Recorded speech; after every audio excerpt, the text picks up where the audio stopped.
Good morning and happy Veterans Day. Welcome to our small business series, a collaborative program with the Greater Macon Chamber of Commerce in Score Middle, Georgia. I'm Andrew Eck, and today we're happy to present this program on government contracting to our membership and our business community. This is a subject I'm particularly interested in, I want to learn more about. Before I go on, I just want to tell you how our program works.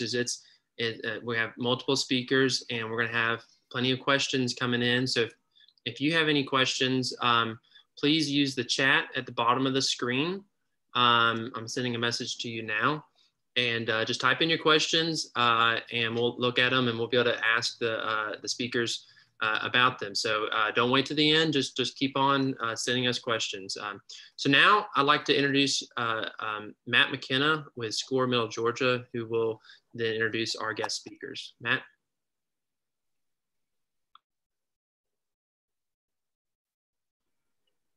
He's muted. Matt, I think you're muted. Yes. Yes. Hey, good morning. Yes, sorry about that. Yes, Andrew, thank you. Again, I'm with Score Middle, Georgia. Our volunteers' mission is to help build and grow small business communities. And so part of our mission today is to help bring some information to small business owners on how they can help work with the government.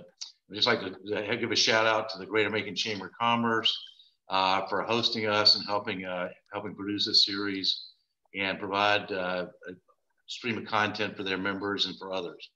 So we'd like to introduce our guests. We're very fortunate today. We have two great guests here with us. Aileen Zoellner is a government procurement counselor with the Georgia Tech Procurement Assistance. She's out in Warner Robins. She has over 20 years of background and work experience in federal acquisition and contracting. She was an acquisition analyst with the United States Department of Defense. So thank you for that, Aileen. She delivers training and counseling to companies on how to do business with the government, federal, state, and local. So I think it's important to distinguish that we'll be talking about federal, state, and local government agencies and the Department of Defense.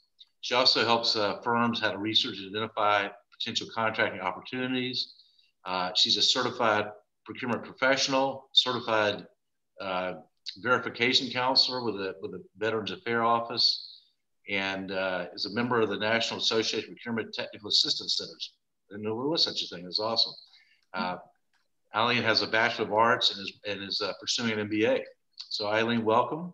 Thank you for joining us. Our other distinguished guest is Mr. Sam Henderson. Sam is the Director of the Office of Small Business Affairs for the Macon Bibb County Consolidated Government. He promotes, stimulates, develops, and advances the economic growth of small business within Macon-Bibb County. He works in conjunction with other organizations to provide technical advice and assistance.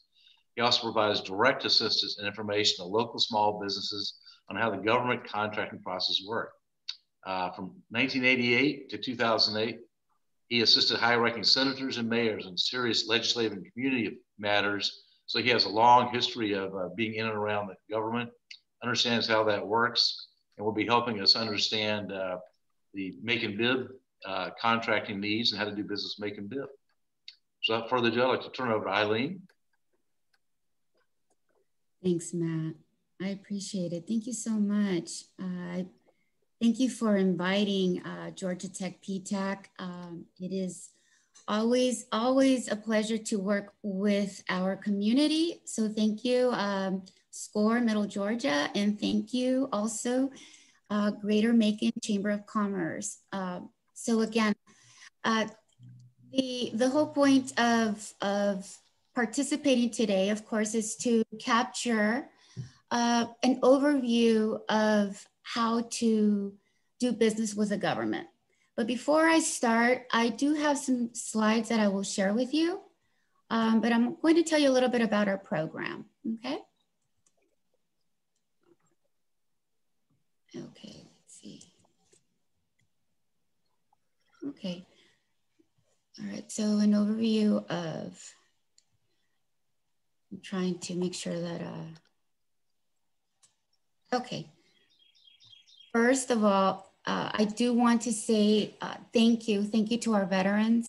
Today it is Veterans Day, November 11th, and I just wanted to express to all attendees, veterans and your families, thank you. And I'm sure from all of us from on the panel, thank you to all U.S. veterans and your families for having served, sacrificed, and protected our country. And thank you for our freedom.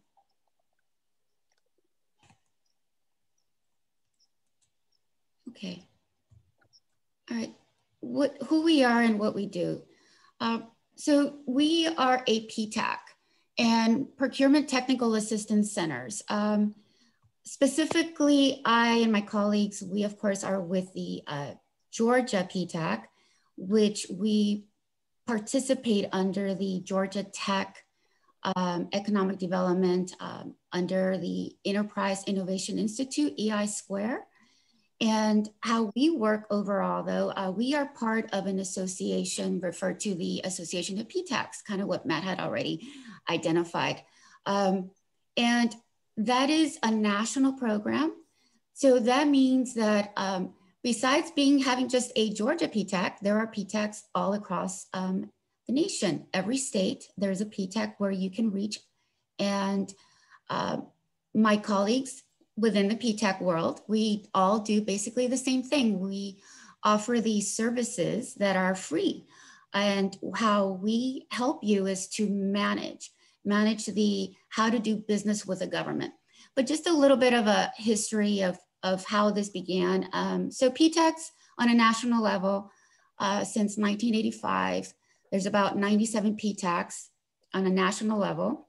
And we do, PTACs do specialize also offering assistance to Indian tribes, the Alaskan and Hawaiian Native entities. Overall, the way we're funded, we are Georgia PTAC specifically, we are free. So how we're funded, there's federal dollars by the Department of Defense and via the DLA Defense Logistic Agencies of the Office of the Small Disadvantaged Business Utilization, referred to as the OSBUs. And so the other portion of our, the way we are funded is by the state, again, via our host, which is Georgia Tech, okay? GTPAC, Georgia PTAC, has been operating over 35 years, and we have 9 locations. I am located in the Warner Robins area, but my colleagues and I, again, we have 9 locations, Albany, Athens, Atlanta, Augusta, Carlton, Columbus, Gainesville, Savannah. We really don't have a specific region which we have a specific borderlines of assistance. In other words, assisting Georgia firms, because that's what we do. We specifically work with Georgia companies that are active. We serve over 2,000 members. You're referred to as a member or a client in our database. So we serve over 2,000. And again, we're statewide. We are also functioning temporarily as a South Carolina PTAC. So for all of you who are participating and maybe in South Carolina, we are also providing the service to South Carolina firms, okay? Overall, PTAC, okay, so we do at no charge. I stress that because it's important to understand what resources are available. Just like I'm pretty sure Matt and any SCORES and small business development centers, that we are out in community, just making aware that there are options for you to have a successful business, correct? And of course, we have chambers, Greater Macon Chamber of Commerce, so thank you. All right, so GTPAC. So what we do is teach the basics of how to navigate. And then of course, as you continue to learn how to do business with the government, then we can also facilitate with the stepping stones of perhaps, in this case, is the government procurement process, identifying government opportunities, how to prepare to identify government opportunities and how to be able to bid on them, either via bidding or proposal efforts. And we also provide registration assistance, working with the government, federal, state, city, even as a subcontractor. There are a lot of requirements that have to be met. And part of that is registration, becoming compliant. So we do help you with that as well. And we also facilitate with the navigation of small business certifications. That would be small business certifications. We are not the approvers, but we do help you go through the process application-wise or reviewing documentation with the Small Business Administration, small business programs, as well as the Georgia, the GDOT, the Disadvantaged Business Enterprise, Minority Business Enterprise certification programs. Again, we just help you navigate, okay? We offer training seminars. They are free. They are live, like what we're doing now, which is a pleasure. And also we have an on-demand service, pre-recordings that in case, because of course you are wearing maybe so many hats and maybe you might not be able to participate live. So we do offer them pre-recordings and all sorts of topics. Workshops, we offer small group roundtables. We recently had a coffee break, and our coffee breaks are usually like an hour or so, or we're trying to do that because of our environment nowadays. We're trying to get that in place every quarter. So please, I'm inviting you to our website, which is www.gtpac.org. And a lot of our trainings and events, anything that's new will be posted on our website. And industry days, outreach programs, again. We also offer the one-on-one counseling. So again, going back of how we are able to help you navigate, then one-on-ones, we offer them in a virtual setting. So we have virtual meetings. And we also have the capabilities, of course, that good old phone, right? Telecom. So again, there's many ways. And when you are part of our database, our network, it's mostly the opportunity. If you are a client, then we are able to service you first, okay? The beauty behind— Yeah, let me have just a quick question. I think you'd mentioned that you help Native Americans and Native indigenous entities within the U.S. Work with that. If there are tribal organizations from outside the U.S., let's say Canada, who want to, or other places that want to do business with the government, would you help them, or is your service territory really confined to entities within the United States?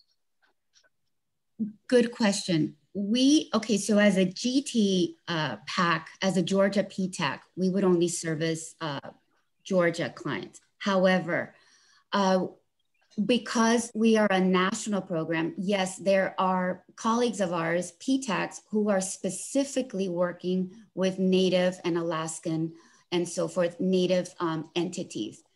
The question of Canada, so outside, of course, always an opportunity. If you can send me an email, and because I don't know everything, but I will definitely try to obtain information and give you at least some sort of a resource or guidance, okay? Did I answer your question, I hope? Yes? Yes, I think so, yep. Okay. Thank you. You're welcome. The other thing is the beauty, we also offer bid match, and bid match is a service that it is matching opportunities on a federal, state, and city level that are matched with your core capabilities via government codes and specific keywords. That service is available also on a national level via PTAC. As a Georgia PTAC, you would be a live or an active client, so you can participate in our service, okay?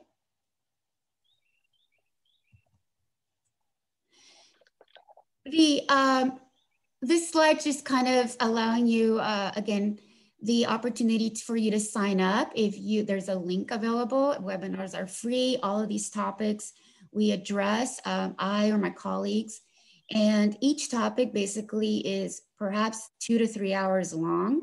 So giving you some wiggle room to schedule yourself. Again, there's the on demand. These topics are also available on our website.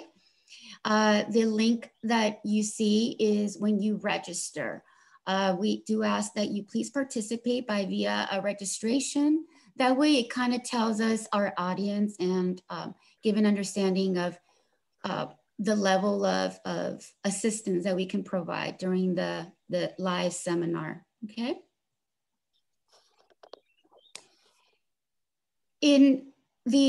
Of course, because of our Veterans Day, I wanted to also stress that we are certified VA verification counselors. And what does that mean? That means we are somewhat, again, like the navigational liaison of helping veteran-owned small businesses, service-disabled veteran-owned small businesses participate in this program referred to as the Vets First Verification Program, a program via only the Veterans Affairs, okay?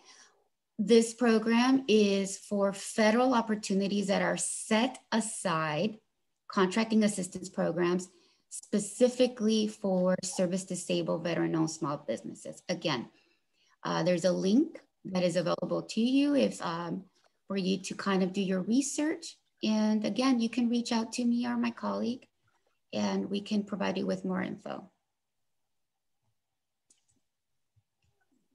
What's important to begin with government contracting? The bottom line, I always say you are looking of a mindset of, okay, it's a customer, government, there's nothing really far-fetched from what you basically may do now in the commercial and private sector.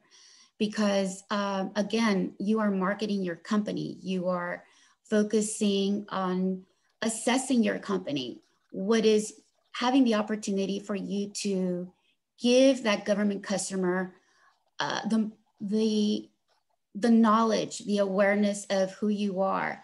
So what we always say before that, it's learn the lingo, right? The government lingo.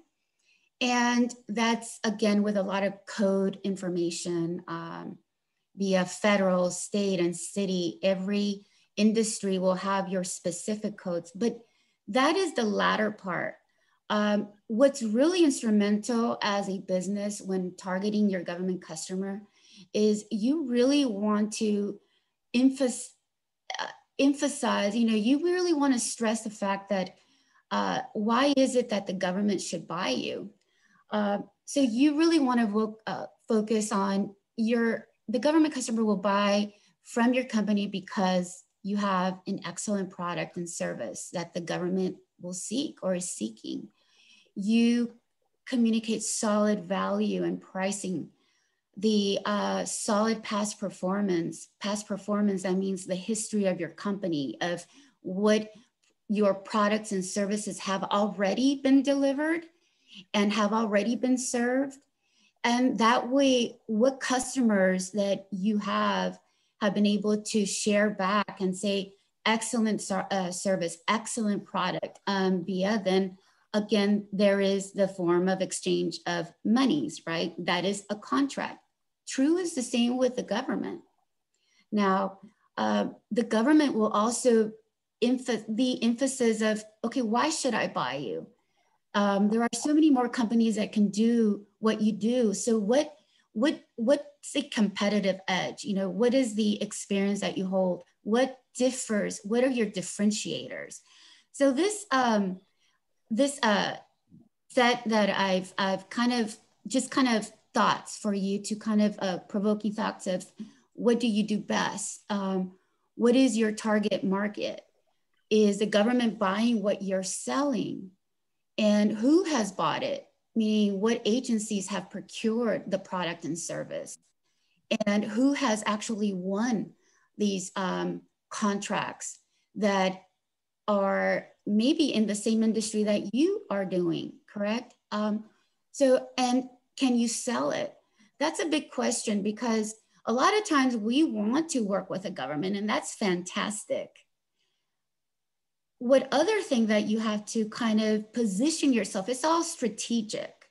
So the strategy behind it is you have to really understand if you're ready to be able to execute a contract, because the government will definitely have the opportunity to procure your product and service, but they will have the opportunity to also test it, to also maybe have the opportunity to see it, and then you will be awarded with your dollar. You know, you'll get paid. So again, there's a lot at stake that you have to really be able to manage and be able to understand. Now, is it obviously an opportunity that will position your company at a different level? Absolutely, absolutely, on so many, but it's also a preparation. Determining the just an observation. You know, like you said, that's pretty much what every small business needs to be doing for all their customers. I guess the big difference is one of the big differences is my understanding is that government contracts are public information, so you can actually see which of your competitors have gotten which contracts. Whereas in the private commercial sector, you might know something about your competition, but you really don't know how much business they have or what they're doing. So actually, in some respects, the government's a little more transparent, as I understand it. You can actually see which of your competitors have won which contracts. So there's a lot more information out there that help you be better prepared to compete. Absolutely, absolutely, all the above. So yes, working with the government is very transparent, and a lot of analysis, a lot of market research via what you just said, Matt. It's the fact that it is posted. And some contracts may not be. So there are dollar thresholds that you also have to consider. Is it competitive? Is it a small acquisition? Is it a larger acquisition? Is it over 25,000, which it will be posted? Posted meaning it's a notice, it's available for all to view. Now those that are 25K and lower, that would be how it's a lot of is the strategic of how you're going to position your company, meaning how is the specific customer procuring your product and service? So a lot of that is analysis. A lot of that is historical, current forecasting. There are many search engines that are free and companies may use and are able to position themselves again, because you really want to have that leverage. So kind of this slide is telling you, determine the suitability for government contracting. What does that mean? Okay, the marketplace, there's a lot of unique challenges and it may be a little overwhelming because there are requirements, there's compliances, they're up to par of changes. Right now, I mean, there are so many changes in the government sector that you really want to really emphasize and focus on that specific target customer of that government agency. That really is key in success. Along with that is your company infrastructure. I know we as PTACers, we're not business developers. We are not in the essence of allowing you, hey, this is how you start your business. That's why we have our wonderful counterparts, SCORE, SBDC, we have VBOC, there's a veterans business outreach centers again. But we as PTACers, you always have to say, hey, you know what, you really have to consider that because the government is looking for that. They're not going to procure just a company who says you can do it. They are also, the government is, are you at risk? Can you afford to execute that contract? Are you bidding on a magnitude from 25K to 2050 to 2 mil or on and on? So again, those are the things that you really, and the compliances. Right now, what's important, if you're all industries, if you want to work with the Department of Defense, you have to be NIST compliance. Then now it's becoming a CMMC certification. So this language will be in the solicitations, in the bidding effort. So again, becoming knowledgeable, first the cores, infrastructure, business plans, accounting systems, your past performance, marketing plans, financial success, and again, the registration requisites of how to get to that next level, right? Procurement ready. That's really been emphasizing right now. That's like, it's been in place for a while, but you're hearing that a lot, I think, because of this new setting that a lot of companies are working from in the virtual setting. To us, this is new too.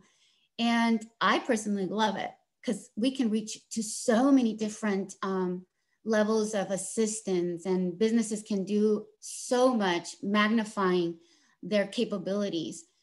But in the government sector, you have to be procurement ready in the essence of, we always go with these 7 steps, and it's pretty simple. Registration, step 1. In the federal world, you have the SAM, registration, systems forward management. In the state effort, with the state of Georgia, you have Team Georgia Marketplace. Every state will have their own ways of doing business. I always say, you know what? The easiest way for you to understand is just search it. Whatever search engine you use, how do I do business with? It could be the city that you're in, the county that you're in. That's really what you do on so many different levels. What you're learning now, very brief, remember, it's a concept. So you're starting from a registration to a marketing, knowing the right folks, community, building your reference library. Those reference libraries are really of the regulations. In the government sector, you have to understand what you're signing for. Now, there's federal, there's state, and there's city. So again, even as a subcontractor, when you're working with a prime, there's the flow down responsibilities as a sub. A subcontractor is tier 1, tier 2, and a tier 3. So again, there's so much opportunity, but it's strategically finding those opportunities, identifying them. That's all hands on. It's not, contracts are not going to, it's about timing, knowing all the above, you know, these 7 steps, preparing for bidding efforts, proposals, understanding what they mean, what there's differences. There's RFIs, you know, requests for information. There are requests for quotes. There are requests for proposals. So each one will vary of how you're going to seek an opportunity. And of course, at the very end, the show doesn't stop, my friends. You have to perform. That is instrumental. The deliverable of your product and your service is actually how you, again, obtain that past performance. The government will say, okay, it's either a go or a no go. Are you going to be the incumbent for the next time? Are you, even if you have awarded a 5-year contract, let's say a base with 4 option years, every year you may be awarded 500 mil. Each option year is $1 million. I know that's a little chunk change nowadays, but in my world, if I had my business, that would be a lot. So that means that each year, so you are awarded a contract of 5 million, but the government will only definitely pay the business, the firm, the vendor, the year of product deliverable. So in the past, so again, it's not the entire magnitude. You have to understand a lot of that ins and outs. And there's always that one time, you could even be procured by a government credit card. That's the easiest contract vehicle that you would have accessible for you. That's you would have to work with your financial institution. Okay. Again, the performance. Aileen? Yes. Yeah, Aileen, this is great. Why don't we, if you could, if you didn't mind, why don't we transition over to Sam and let him talk about Macon Bibb and maybe come back and finish off. So I think, because you mentioned, as you said, you talked about the SAM database, the Georgia marketplace for state opportunities. But I think it'd be good to hear from Sam a bit on if you're in Macon Bibb and interested in doing business with either the Macon Bibb government directly or some of the other government agencies. So Sam, we'll kind of turn it over to you for a bit and let you kind of talk about what's going on within the four walls of our county and how people can look for and access potential opportunities.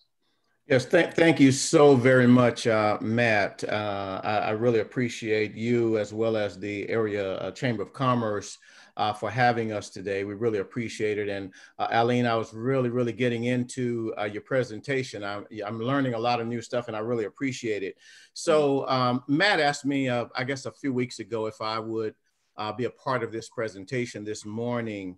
And I said, well, Matt, exactly what is it that you want me to do? He says, well, I want you to tell them about what it takes to do business with Macon Bibb County. Now, my work involves working with smaller businesses, those businesses that sometimes they feel like they're left out of the process. So we do a lot of hands-on. One of the first things that I ask businesses is, exactly what is it that you do? Because I don't think people really realize the magnitude of items that Macon Bibb County actually purchases. We purchase everything from fire engines down to dirt and rocks, believe it or not, and everything in between. So if you have a local business in Macon, definitely you'll want to give me a call.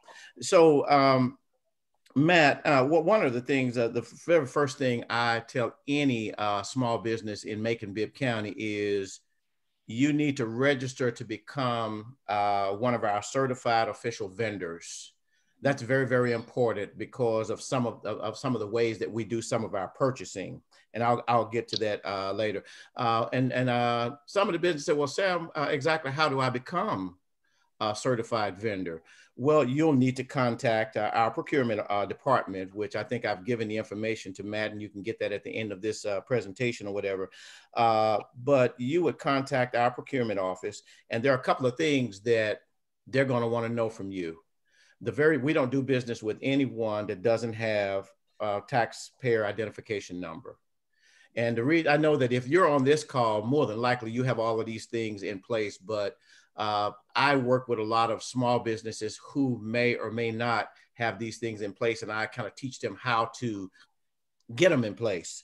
The next thing that we have a process, and I think all government, if you're doing contracting via a bid or contract or whatever, you're going to have to go through our process. We have a process called E-Verify.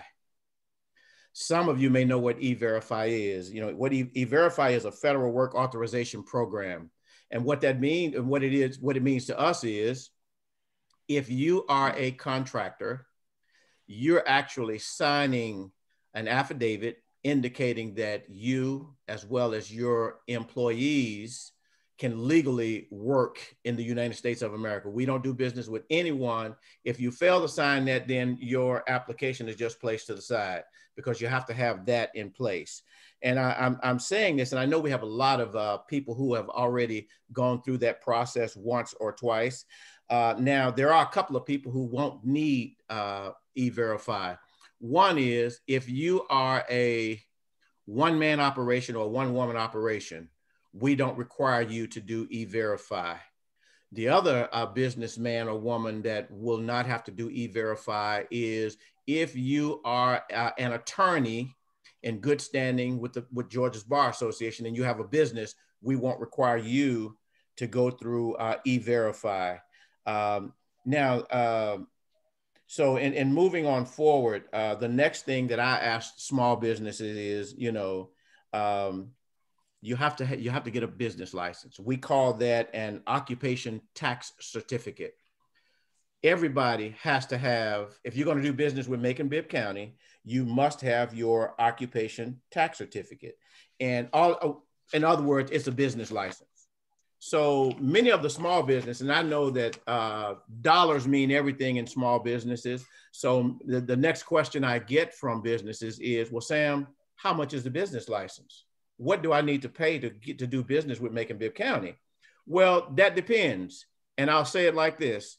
If you are a restaurant and you have 3 employees, your business license is going to cost you $39 times each employee. So you plus your 3 employees, that's 39 times 4, plus there's a $65 administration fee.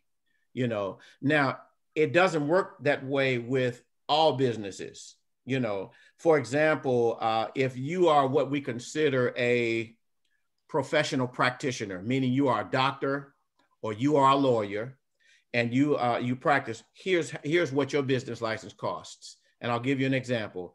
If you are a lawyer with 3 partners in the office with you, you would pay a flat $400 per practitioner for the license. So that's what's that $1,600 that you'll pay flat out. And there's no administrative fee. There's net, you pay a $400 per practitioner. And actually, that varies from business to business, believe it or not. A lot of people think, well, how much is a business license? Well, it depends on what type of business you're in. For example, and I think this is important information because I get this question all the time, and I'll give you some examples. If you are a bail bondsman, and let me go down the list a second, and then I'll come back and tell you why I'm telling you. Bail bondsman, if you run a pool hall, if you run a dance hall, if you are a fortune teller, massage parlor, pawn shop, if you deal in precious metals or stones, all of those business licenses are different. And let me tell you how they're different. For example, if you are a company and you deal in precious metals and gems, you have to pay a flat fee of $700. But if you have employees, you still have to pay that $39 per employee plus the $65 administration fee. So, and it varies based on what type of business you are in, you know. So I think it's important. That's important because we deal with a lot of different types in Macon. Of course, you know, Macon has a lot of different businesses. So business licenses, you know, a business license lasts 12 months. Well, let me take that back. It lasts a calendar year. So if you acquire your business license in March, then you'll have April, May, June until December, then it expires. So it's not a good idea to start your business in September because you're still gonna have to pay the full price of your business license and it will expire in December and you'll be required to get a new business license by April 31st, or I'm sorry, April 1st. So I think that's very important. And for those of you who have further questions about the business license, you can always call me, but also you can go to the website to businesslicenses@maconbibb.us, and it'll answer all of your questions about business licensing and that kind of thing. So now I guess what you'd want to know now is, you know, how do we actually do business? We got all of these things in place, Sam. So what do I need to do next? Well, of course, we have a website. Our website is www.maconbibb.us/procurement. Now, if you go to that website and you say, okay, Sam, I'm on the website now, but I want to see exactly what you all are purchasing right now, okay? So you would go to that website and down toward about the middle of the page, you're going to see the procurement process, okay? Now, Macon Bibb County does 3 types of procurement. The first procurement is, and this is why it's important to be a registered vendor with Macon Bibb, because the first type of purchases of vending that we do is we do small purchases. Every one of our department heads has a purchasing card, and he or she can spend up to $1,000 without going through any process. So if you are, if you are one of their vendors, you know them, and you're selling, let's say, for example, they're buying paint. You are a paint vendor. They can, as long as they're not spending $1,000, they can come and buy it from you. The second type of purchasing that Macon Bibb County does is we have something called informal purchases. Well, Sam, what's an informal purchase? Well, an informal purchase is a purchase that is between $1,000 and $9,999.99, just under $10,000. For that, we don't have to bid that out. So, and $10,000 is not a small amount of money if you are a very small business. But what we do in that case is we have to get 3 quotes. Now, it won't be the department head getting the quotes. It will be our purchasing office, our procurement office. And that's why it's important to be a certified vendor, because if you are, they can look down the list, they're certified vendors, and they can go to 3 of them. They'll have to get 3 of them, and whichever one of them give us the best bid. And the best bid isn't always the one that's the cheapest, for lack of a better term. It is the one, for example, I'll give you an example about that. If you are a vendor, if we are looking to buy, I don't know, uniforms for the sheriff's office, and we say, hey, we need the uniforms, we need the turnaround in 4 weeks, and your company says, hey, we can get the uniforms in, we can get them at the best price, but it's going to take us 6 weeks to get them. Well, you probably won't win the bid because we need them in 3 weeks or 2 weeks or whatever. So it's not always about the best price. It's about what's going to work best for Macon Bibb County. So that's an informal purchase, meaning that we go out and we get three quotes. Now, the last one is a formal purchase. And this is a purchase of anything above $10,000. We use the competitive sealed solicitation process. And what that means is we will probably do an invitation to bid or send out a request for proposal or a request for qualifications for someone to, if we're, for example, in the example I use is if you get on our website right now, you'll see one of them is a Bowden Golf Course roof repair. Okay. So if you click on that Bowden Golf Course roof repair, and you are a roofer and you're interested in doing this business with us, okay, you would click on Bowden Golf Course roof repair.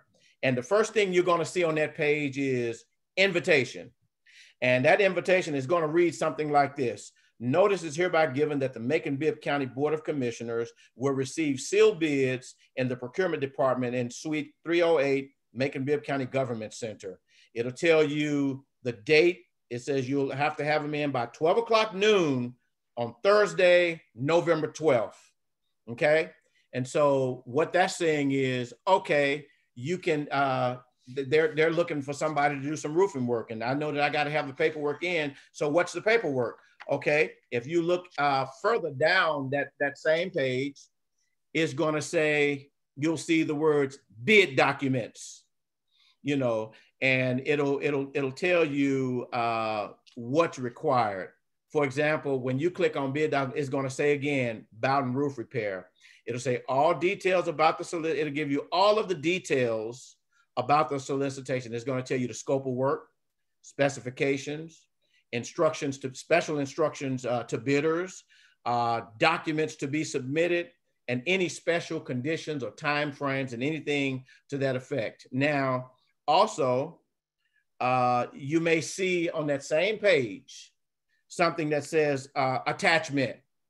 And sometimes the attachments will have in it bidder qualifications, a list of subcontract. This is for you to complete, and it'll have the forms there.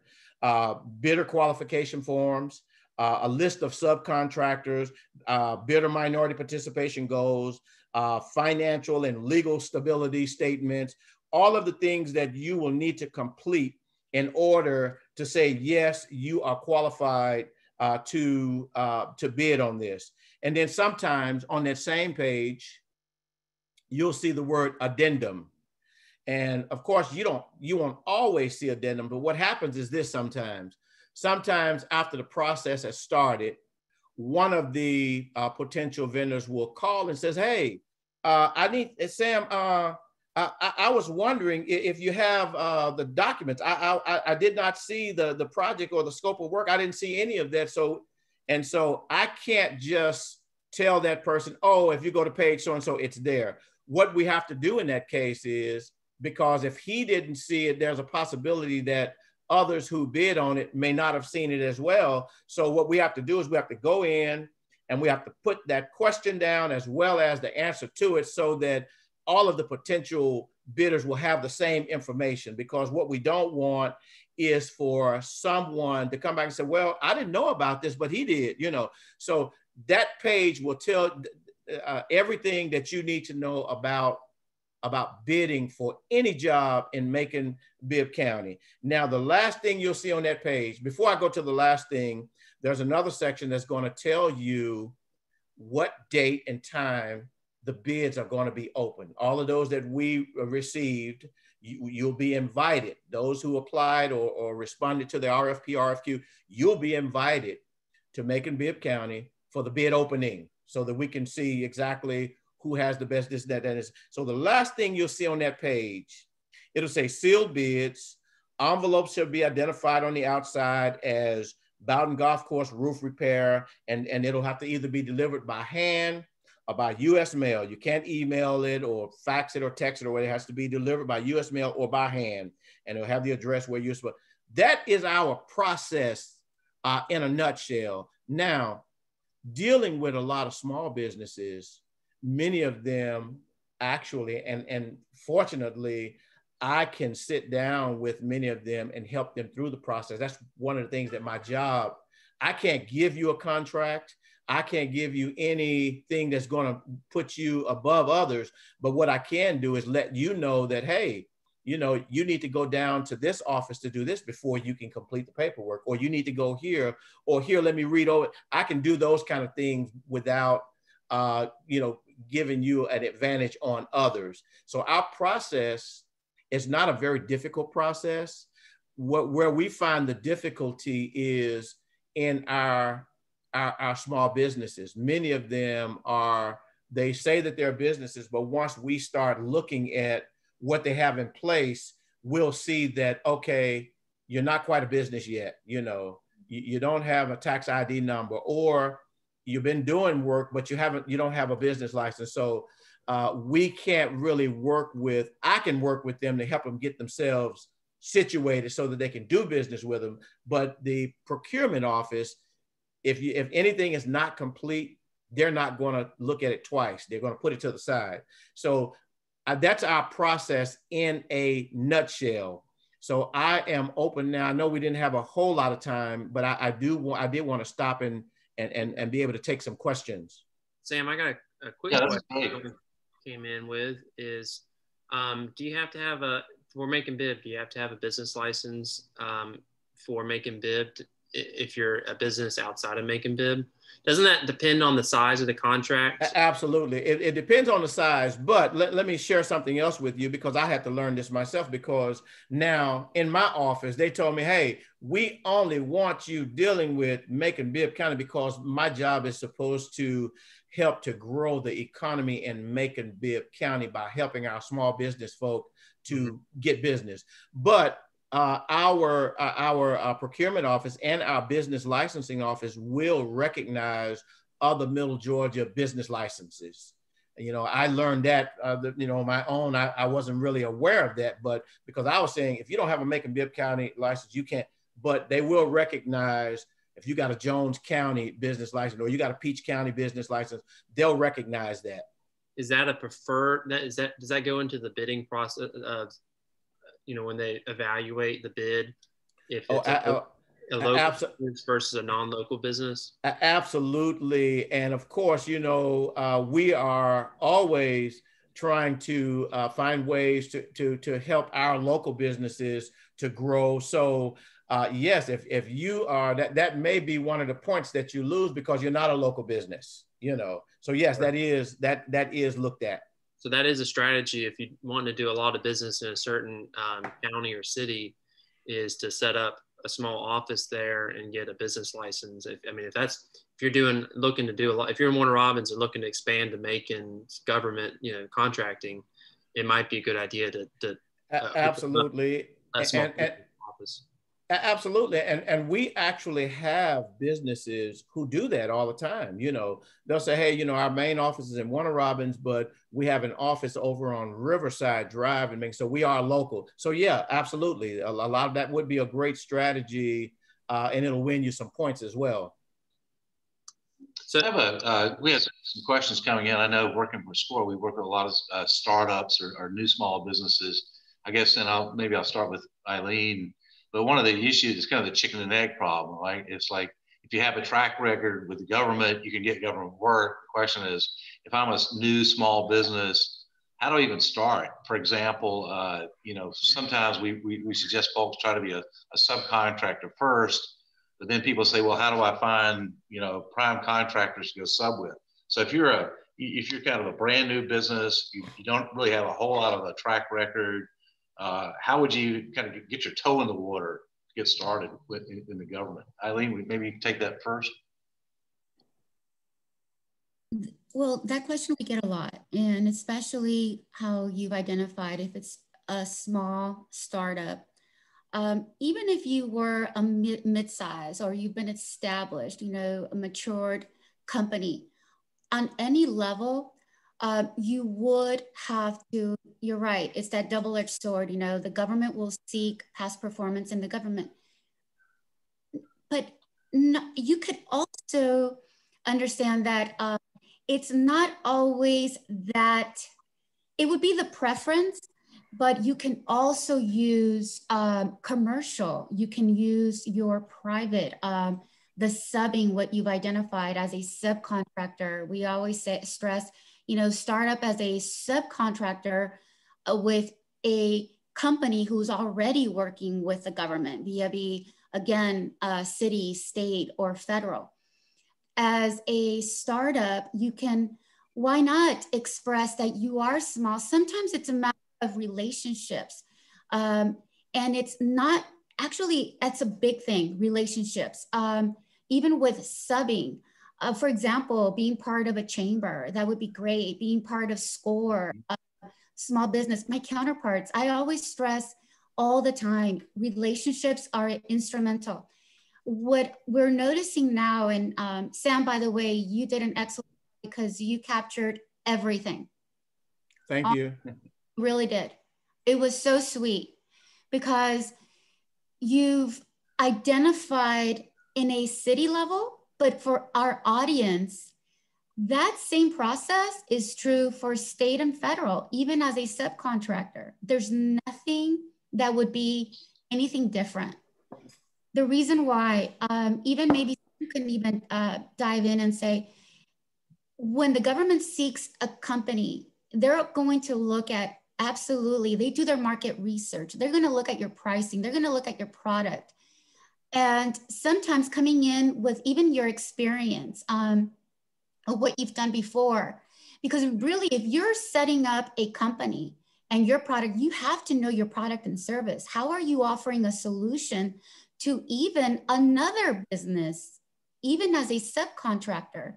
You really have to identify all the above. Everything that's been addressed as of now is important. In the subbing efforts, there are databases that you can go to, but at the end of the day, it could be your neighbor, for all you know. Really, the instrument is teaming, partnerships. That's also really important to create that core capability, that capacity, that sometimes you may be the subject matter expert in, let's just say, for example, in the program management, but you're seeking an opportunity that could possibly be in the industry of the IT world. Well, again, there are things that you have to really strategically identify. What am I good at? What am I going to sell? And what do I need to get that contract? Via the relationships, your pricing, Companies have to do their market research. You have to know who are your competitors. None of this is transparent. Websites, everybody's doing websites. I always tell my clients, who do I want to be when I grow up? You already know, and if you don't, that's important. That's part of your business plan. That's part of something that you strategically have to set. Who is doing what I do and how can I do better? Or maybe who can I team? Who can I sub? Now that language of teaming, subbing, joint effort, joint ventures, that language has to be very clear. Now that's another session at another time. But, you know, I'm sorry, may I interject, you know, just to answer your question, Matt, you know, those who say that, oh, I don't have any experience. How am I going to get that first contract or this and that? Now, in Macon Bibb, one of the things that I really believe in is partnering. And you know, I have one of the larger construction companies in Macon Bibb County who has actually taken on about 13 small, basically African-American businesses, construction business, people who are doing wiring, doing plumbing. He has taken them on and he is teaching them, but along the way, he's also helping them to get contracts. You know, he's showing them the process, you know, and he's been around for 40 years. His company has grown and he's a big company and he is really doing a great job of showing them the ropes, for lack of a better term. If you are a plumber, he's going to show you, he does everything from showing them how to do pricing to showing them how to respond to a proposal. So we need, in Macon Bibb County, we need more of that, but that's one of the ways that that some of our local small businesses are getting that experience. And then it doesn't hurt that they have his name backing them and he's working with them on an ongoing basis. So that's one of the things that helps them to get that first foot in the door, if you will. Excellent, Sam. Great, thank you. Oops, sorry. We're coming up on our time. So okay. Just want to.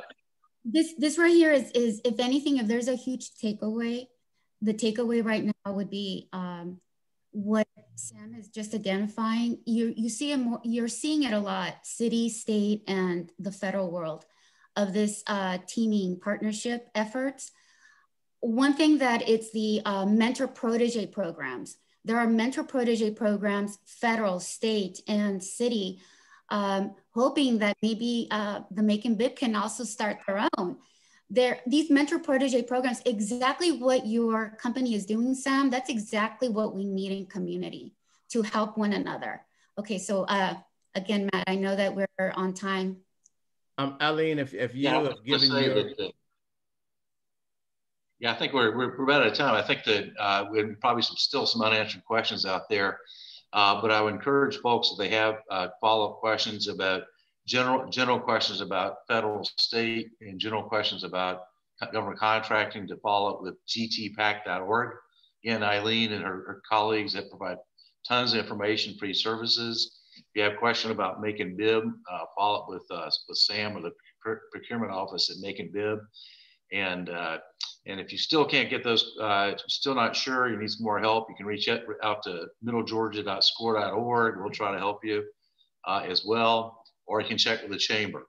So I just want to, I'll close off my part of it. I'll turn it over to Andrew to wrap us up.